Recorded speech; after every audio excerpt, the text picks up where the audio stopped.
अंधेरी रात में गाने वाली चुड़ैल। कई बार हम जो सुनते हैं वो सिर्फ अफवाह नहीं होता। कुछ कहानियाँ गांव वालों की कल्पना नहीं बल्कि भोगा गया सच होती है। और आज मैं आपको ऐसी कहानी सुनाने जा रहा हूँ जो कि एक ऐसे गांव की है जहाँ हर पूर्णिमा की रात कोई औरत गाना गाती है। लेकिन वह औरत इंसान नहीं है, वो थी अंधेरी रात में गाने वाली चुड़ैल। उत्तर भारत के पहाड़ों के बीच बसा एक छोटा सा गांव था भैरवपुर।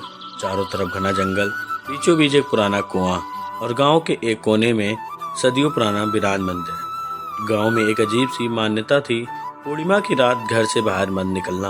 अगर कहीं दूर से गाने की आवाज आए तो जवाब मत देना, बस आंखें बंद कर लेना। बच्चों को ये बात दूध में घोलकर पिलाई जाती थी, लेकिन क्यों ये कोई नहीं बताता था। उस चुड़ैल का नाम मत लो, वो गाती है और जो उसकी आवाज में खो गया वो कभी लौट कर नहीं आया। अब कहानी में प्रवेश करता है एक नया किरदार, अभय। अभय एक 22 साल का लड़का था जो शहर से गांव अपने दादा दादी के पास आया था गर्मियों की छुट्टियों में। पत्रकारिता का छात्र था, कहानियों में उसे बहुत दिलचस्पी थी। अभय ने अपनी दादी से उस गाने वाली चुड़ैल के बारे में सुना तो उसकी जिज्ञासु और बढ़ गई। और वो भी गाने वाली, क्या सच में ऐसा कुछ होता है?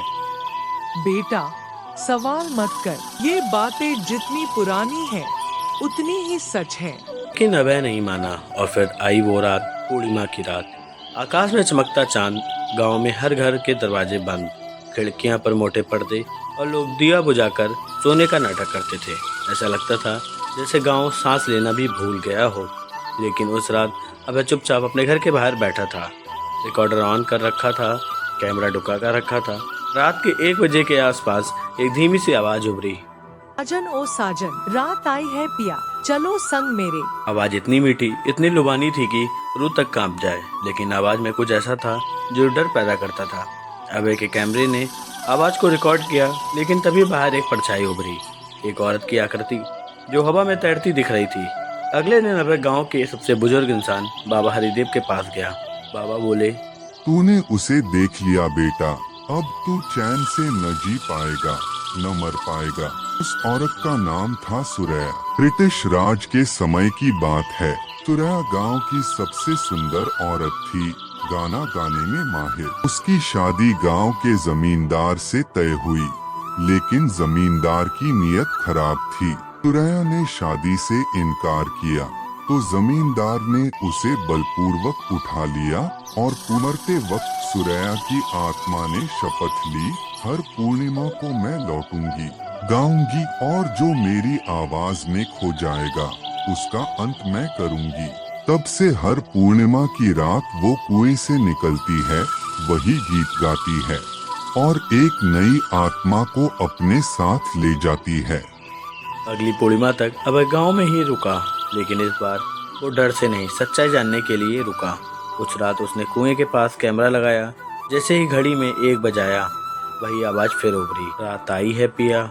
कुएं से एक सफेद साड़ी पहने औरत निकली। उसके बाल हवा में उड़ रहे थे, आंखें रक्त जैसी लाल और उसका चेहरा इतना सुंदर कि डर और मोह एक साथ हो जाए।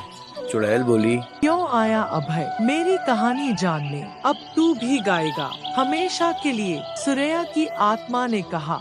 लेकिन अभय ने जवाब नहीं दिया, बस आंखें बंद कर ली जैसे दादी ने कहा था, और वो आवाज धीरे धीरे मंद पड़ती गई।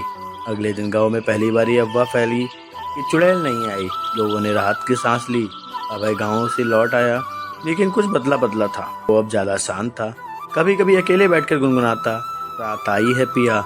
एक दिन उसकी रिकॉर्डिंग टीम को उसका कैमरा मिला और उसमें आखिरी फुटेज थी। एक औरत अभय के कान में कुछ गा रही थी और अभय उसकी आंखों में खो गया था। कहते हैं अब हर पूर्णिमा की रात 2 आवाजें आती हैं, एक महिला की, एक पुरुष की। रात आई है पिया, चलो संग मेरे।